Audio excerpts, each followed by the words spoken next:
morning, everyone. This is Tony from her Homestead Skills, and Mark and I had a fairly interesting day yesterday. It was Sunday, and Mark had received a text a few days before asking if he was interested in attending a specific event, and this was from friends that we haven't seen since the end of April, the beginning of April, sometime in April. Can't remember exactly what day, but that event, the last time we saw them was also at another event where we sat together.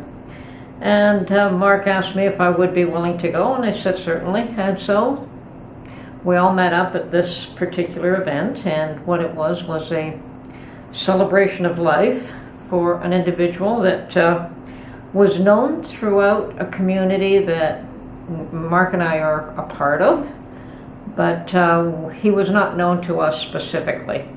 And I don't know if that was the case with a few people there. Obviously, some people, he was well known. His mother was there, as well as all his family members, obviously. But yes, there was also a lot of members of this particular community that went out to support him. Now, the couple that invited us out there, I don't know if they even knew him personally. I know that the lady did go and speak to his mother for a short term, found that she was a very lovely lady, explained to her what happened to her spouse, and this woman's son died of circumstances which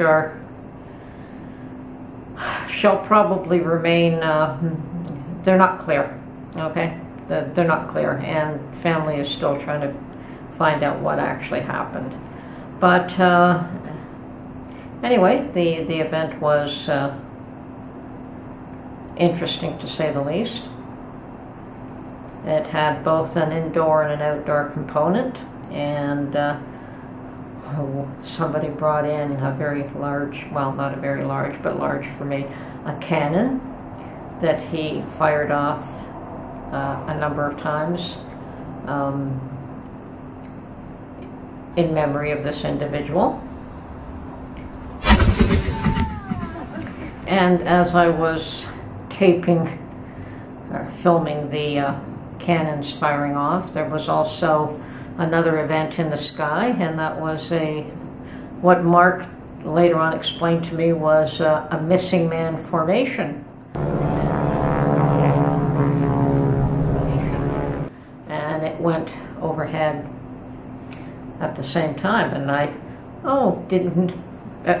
personally didn't know that event was going to happen, and I didn't know if it was related to the individual, but it was. So I think this individual was a little bit more well-known than some of us who were at this event even were aware of. So, of course, notwithstanding, meeting with our friends was also an interesting part of that event, and that was that we I think the last time we spoke in the spring, I was told by the gentleman that he was going to get some chickens. They do happen to live in a very rural environment, heavily forested, and not a lot of acreage. I think they have 4 acres, he said, but he was planning to get chickens and to start a garden, because they too were concerned about situation with the way the world was turning. And I was, of course, encouraging them to do everything that they could, and Mark explained to them all the things that I was doing in order to prepare for eventual possible economic serious downturns, which we are experiencing. I mean, last spring it wasn't as pronounced as what it is now, but we can all rest assured at this point that the downturn and the economic malaise is going to continue. It doesn't seem to be getting any better by any stretch of the imagination. So my tea is a little bit on the warm side here. Just waiting for it to cool. So, of course, the first thing I asked him is, did you get your chickens? And he's like, what? And I said, you were going to get some chickens. And he said, no, I didn't get chickens. And I said, well, what about your garden? And he says, yes, he did start a garden, but it wasn't at all terribly successful. That he probably started it too late. And considering that when we saw him was sometime in April, he should have been able to get some bit of a garden in. But his lady told me, well, yes, he tried to start everything from seed. And I said, yeah, well, if you're going to start from seed, you have to start in February, March. That April, May is definitely kind of late. And if you're going to start that late, you should actually go and buy your plants from a nursery at that point in time. And she says, yes, he'll listen to you, but not to me. And I said, well, men are always like that. They'll always listen to somebody else's spouse before their own. But anyway, we had lots of fun together. And yes, she explained to him where he could set up in the house to start his seeds again this year. But where, you know, they still are quite concerned about the situation in the world. And where they live, as I said, was out in the country. And the fact that they were willing to come to this event, and it was a 3-hour drive pretty much each direction, says something. And I don't know how well they knew this individual either, except by reputation. So, and possibly, anyway, I don't know how well they knew him. I didn't really get into that because I didn't know the fellow either. But she showed me pictures of how they've had bears come up to their door and basically looking in the window in her bedroom. She had a picture on her cell phone, and then he showed me pictures of another, which was a little more disconcerting, a bear mother with 3 cubs and a yearling. So, yeah, that would have been a little bit more of a dangerous situation. And I asked him, were they black bears or brown bears? And he said, no, it was a black bear, but black bears are a little more unpredictable, so you have to be a little more cautious with them. And definitely with a mother with cubs, you have to be extremely cautious with. But I think that they didn't seem to be too concerned, and stated that perhaps one of their neighbors had started feeding them because they hadn't really seen bears up until the last year or two. So you don't feed bears. You do not encourage them to come around to residential properties. I understand up in Sudbury they are allowed to shoot bears if they come near the home. Now at one point you weren't allowed to, but they've probably done enough damage in homes now that and of course the Ministry of the Environment really does not want to get involved, so yes, they are beginning to allow them to, if bears become a nuisance, to take it upon yourselves to do something about it. Now, fortunately she just says no, she just made a noise and she said, shoot, get out of here, and the bear left, so it was no issue for her. I don't know if I would be frightened. I've never faced a bear, so, and certainly not one with cubs. Wouldn't want to do that. But we discussed how in their environment, should push come to shove, even though they weren't successful getting their chickens and they weren't successful with the garden this year, that there's a lot of wildlife in their area. You know, they have wild turkeys, and they have deer, and they have she said squirrel as well. And I said, yeah, I hear squirrel's not bad eating. And she says, and he said, oh yeah, even muskrats, but you have to remove the glands. And she says, I wouldn't eat a muskrat. But apparently there still seems to be enough wildlife that neither one of them are too concerned that they would not have provisions should push come to shove. And yes, when you're in a very rural, forested area like that, I'm sure you you have a lot more choices that you don't when you're in a more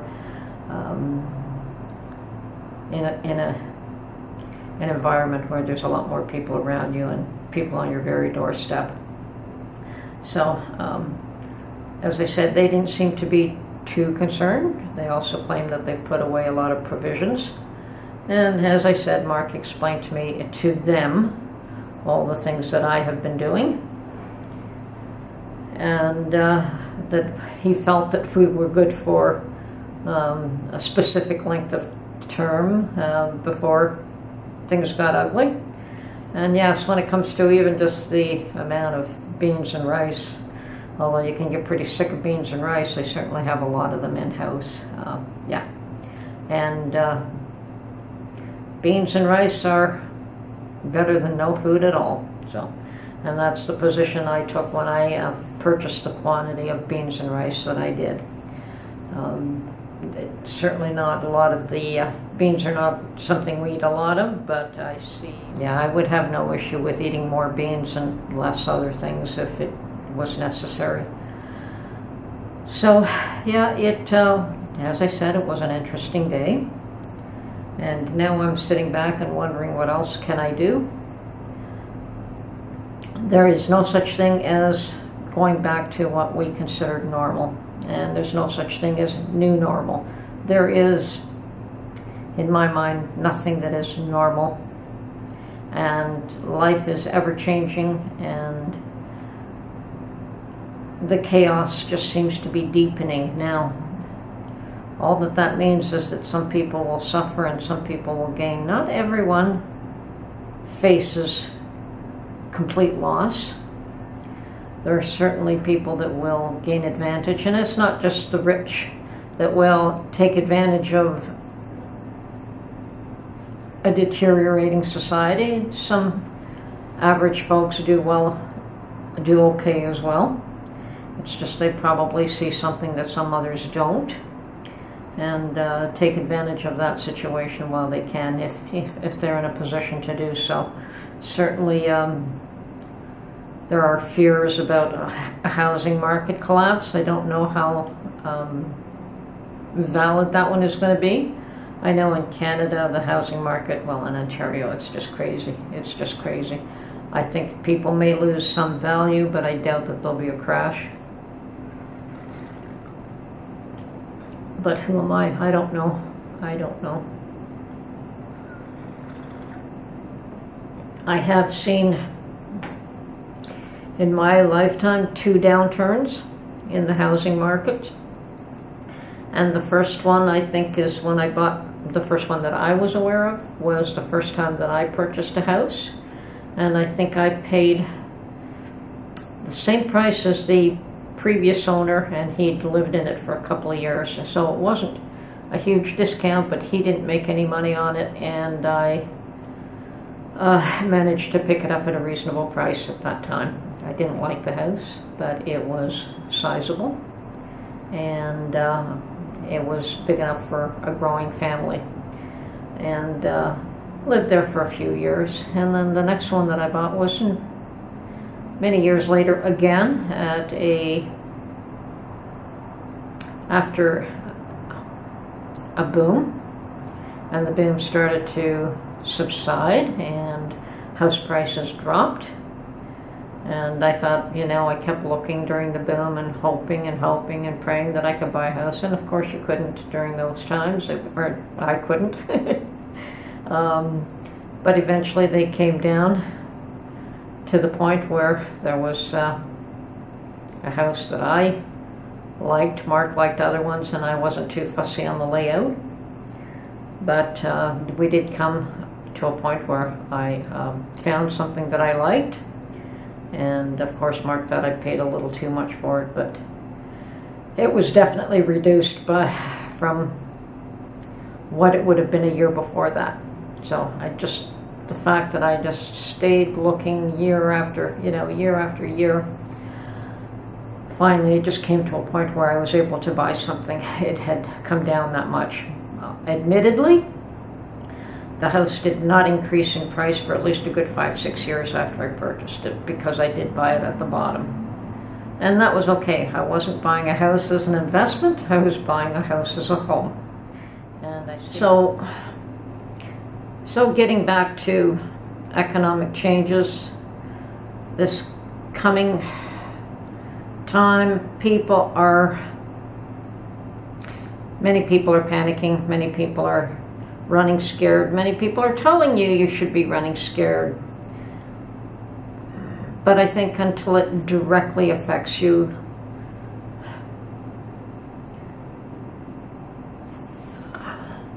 you can't really determine what it is you need to do. Yes, you can prepare for downturns. You can prepare for perhaps a job loss. If there's two of you working and one of you loses a job, how are you going to survive on one income?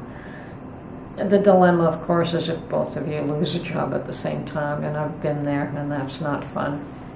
So, a lot easier to manage if it's only one that loses a job. And as long as there's still one income, then, although you may have to cut back drastically, it's just a cutback. I don't know how people who've been ravaged by a hurricane and lost everything, how they pick up the pieces and go on. Although I've been pretty close to that at some point in my life. Business failure that just about wiped us out. But yeah, you do go on. And you learn in life that the only thing to fear is fear itself, that you can survive where you think you won't, that you can manage where you think you won't. And it's your mind telling you that you can't do this, and you just have to take one day at a time and just carry on and hope and do the best you can with the day, because you never know what the next day will bring, and the next day could be awesome. You just have no idea. So it's not always bad news. It's not always threatening news. Sometimes there are some good things that happen. And the one thing that I understand is that, well, when you have to build a new house, sometimes you have to tear the old one back right to the foundation. And that is a metaphor for life itself. If you have to change your life, sometimes it has to be, the life you know has to be taken down right to its very foundation in order for you to start on a new path. And sometimes that new path is a necessary one. Although we may not understand the reasons for it, maybe 10, 20 years down the road, you realize that all that turmoil was actually a blessing for you. Hard to see, hard to believe, but sometimes that's just the way it goes. Anyway, here's hoping everyone manages to stay positive, prepare as best you can, don't be afraid of facing whatever you need to face. This is Tony from Her Homestead Skills. Hope you enjoyed this little talk, and we'll catch you on the next one. Bye for now.